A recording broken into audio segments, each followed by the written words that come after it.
Малыш появился в доме, когда Сашка был еще школьником. В то время они проводили вместе почти все свободное время. А вот потом их пути разошлись. Лабрадор остался в родительском доме, а Сашка переехал в другой город сначала по учебе, а потом и по работе. Последние 10 лет Сашка и малыш виделись лишь во время редких приездов молодого человека к родителям. А потом Сашкины родители попали в страшную аварию. Их старый пес перешел к молодому мужчине по наследству. В бытовом плане малыш не доставлял никаких неудобств. Крупный пес вполне привык жить в квартире и довольно быстро нашел свое место. К тому же Сашка не был ему посторонним. Только иногда пожилой пес немного подвывал по ночам, будто вспоминая прежних хозяев. В это время Сашка лишь нежно чесал его за ушком. От воспоминаний ему хотелось выть не меньше, чем собаке. Через 1,5 года боль утихла, Сашка и малыш жили дружно.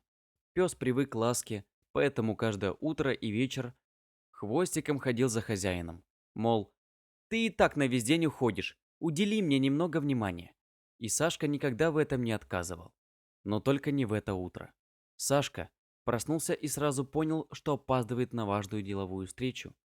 Будильник от чего-то не прозвенел, так что его роль выполнил малыш, недовольный тем, что его не отвели на утренний выгул в привычное время.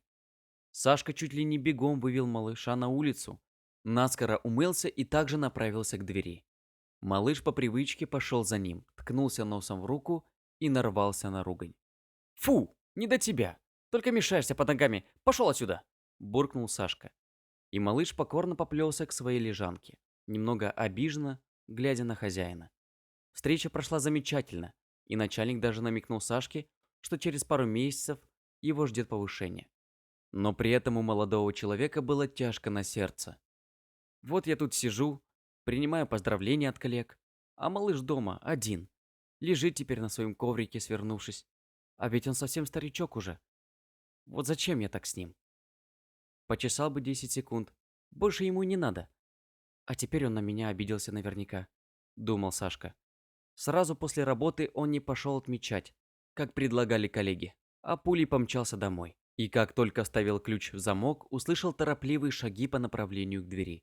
Малыш, конечно, давно забыл об утреннем происшествии и просто был рад видеть своего человека. От такой реакции молодой человек чуть не расплакался.